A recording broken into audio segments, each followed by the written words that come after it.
nom du Père, du Fils et du Saint-Esprit, un seul Dieu, Amen. Aujourd'hui, c'est le dernier jour de l'année copte 1733. Et demain, c'est le premier jour de toutes, le premier jour de l'année copte 1734. Et c'est la fête des martyrs, on l'appelle aussi la fête de Naïrouz. Et comme on a entendu, la Bible aujourd'hui, c'était presque les mêmes passages, le même passage de la semaine dernière. À la fin d'année copte, l'Église nous attire l'attention et les Christ nous disent à tous, veillez. L'Église, c'est les membres, c'est toi et moi, les membres du corps de Christ. Et le temps, rien à voir avec l'Église. Le temps n'a aucun pouvoir sur l'Église. L'Église est plus haute que le temps. Car l'Église est unie avec le Christ. Et elle est en même temps unie par l'éternité. Pour ça, l'Église nous attire aujourd'hui vers le ciel, vers l'éternité. L'Église nous amène aujourd'hui à transformer ces temps et tous ces événements qui signifient l'éternel. Le plus important pour nous, c'est l'éternel. Notre manière de vivre, c'est attaché au ciel, pas à la terre. Et pour ça, même quand nous regardons dans les prières de l'Akbiya, les matins, à l'aube, l'Église nous rappelle de la résurrection de Christ. À l'aube, les matins, ce n'est pas les matins pour nous, c'est le souvenir, l'appel à la résurrection de Christ.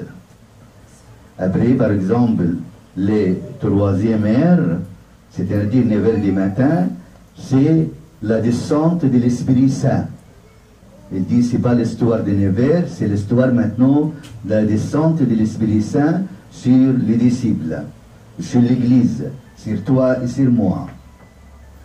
Après, par exemple, la prière de midi, de 16e heure, elle devient l'heure éternelle de la crucifixion de Christ.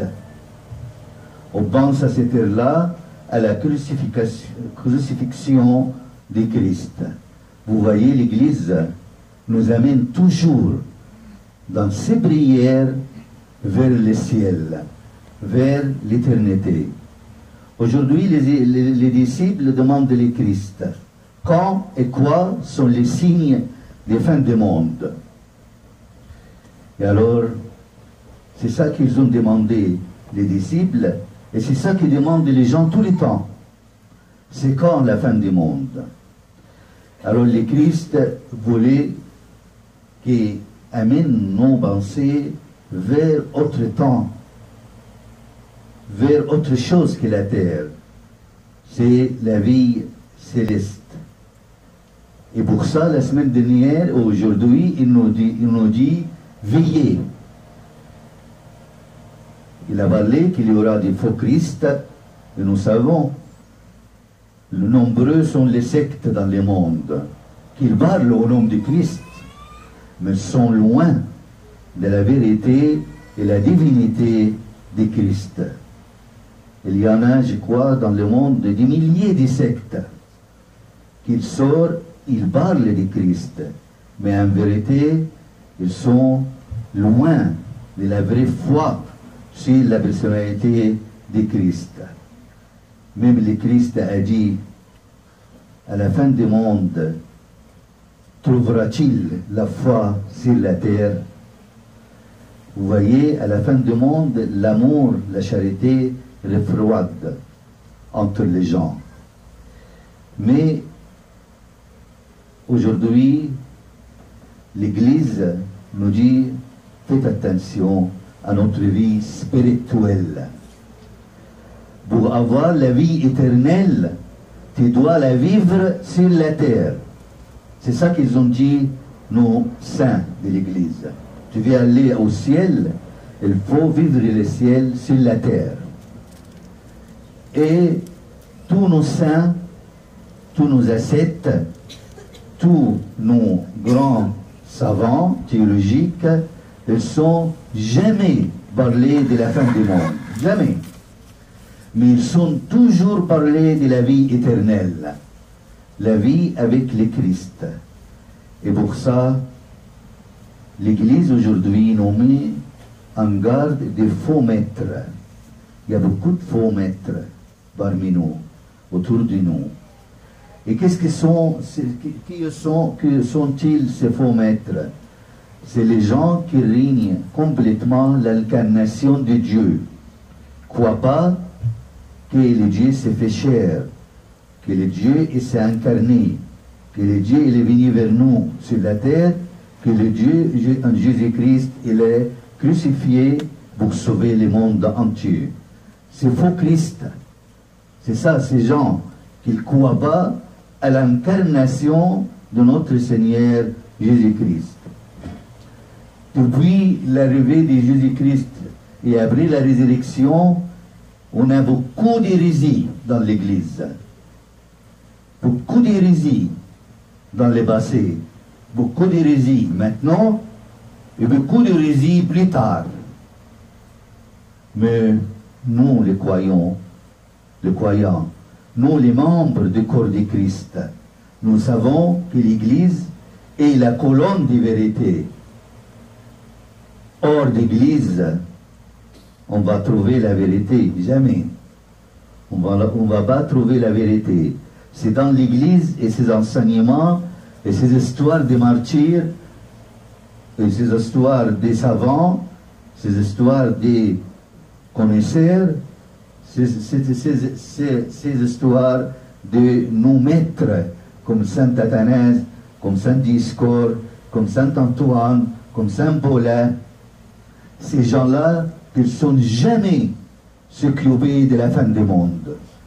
Ils sont occupés par la vie éternelle.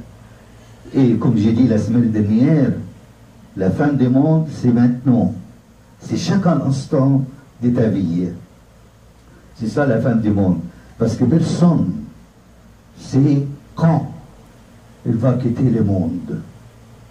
Et la fin du monde, pour nous, moi j'aime beaucoup ça, c'est la fin de ma vie, c'est la terre.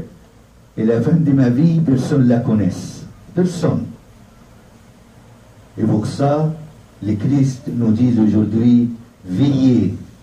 Veillez à ta vie spirituelle. Parce que notre vie sur la terre, comme les vapeurs, qui apparaît un peu, ils dispersent après.